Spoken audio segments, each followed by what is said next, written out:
Thanks, everybody. I want to start out by asking a simple question, and that is, what underlies success? What allows us to excel academically or professionally, to have financial security, to eat right, exercise, and be healthy, to have good relationships? What's the key? Well, it's not very often you can find a magic bullet, but when it comes to these questions, there is one. Self-control, the ability to delay gratification, to value the future more than the present, is what matters. And there's a lot of work attesting to the benefits of self-control, but in one way or another, they kind of all derive from what is arguably one of the most famous experiments of 20th century psychology, and that is Walter Mischel's the marshmallow task. You probably know this, but the experiment was simple. Mischel would put a marshmallow down in front of a child and say, I have to go do something. I'll be right back. You can eat this now, but if you can wait until I get back, you can have two. Now, the marshmallow test is a child-friendly version of a common dilemma that economists call intertemporal choice, which means decisions that have different consequences as time unfolds.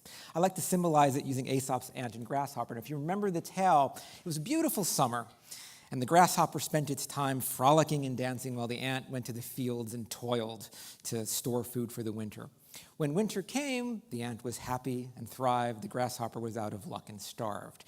And so what we're contrasting here are desires for pleasure in the moment versus a willingness to sacrifice in the short term to ensure greater gains in the future. Now, the problem with humans is we tend to discount the value of future rewards. And at low levels, this makes sense, right? It's better to have a bird in the hand than two in the bush sometimes. But we tend to do this excessively. We overvalue pleasure in the moment, so much so that it can often get in the way of us being willing to sacrifice to try and achieve long-term goals. Now, what Mischel's study showed is that the kids who were able to resist that first marshmallow, who had higher self-control, they had better grades later in life, higher SATs, better relationships. Since that time, self-control has been linked to better retirement savings, lower credit card debt, lower obesity, lower addiction. All of these facts and similar others lead to a simple question, which is, if self-control is so important, how are we supposed to obtain it?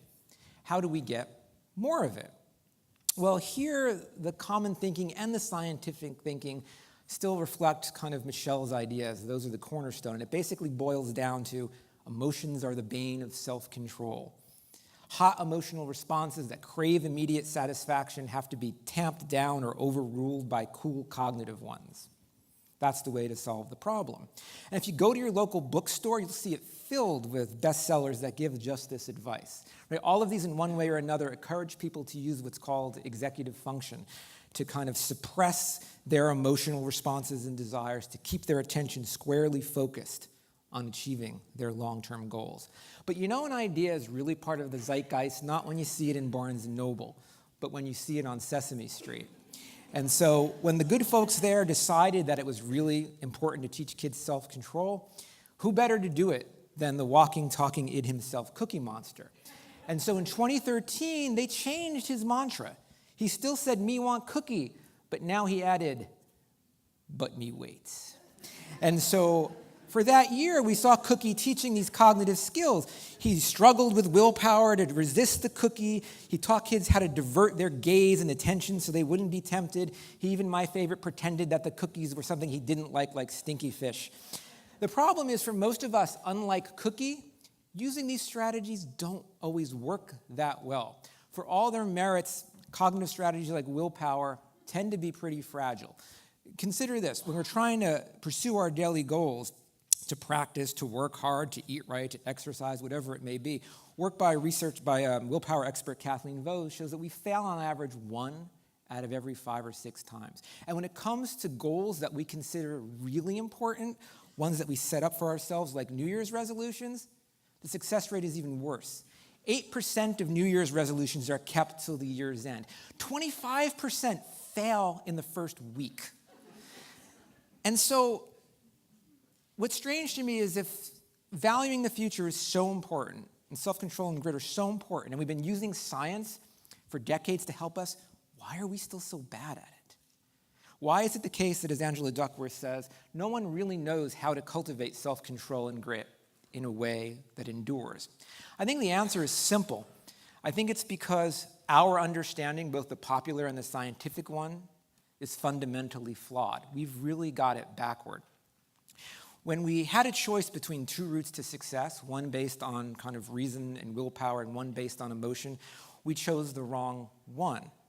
And because of that, we set ourselves up for failure because we're using tools that are weak, biased, and potentially harmful.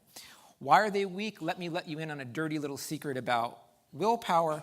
That is, the more often you try and use it without rest in between, the more likely it is that it will fail.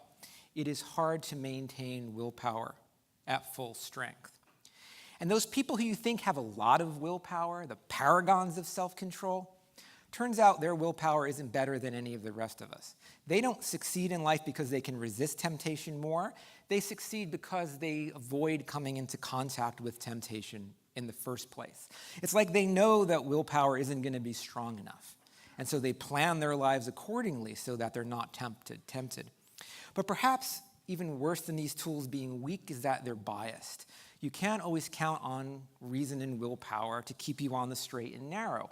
Sometimes they're going to nudge you to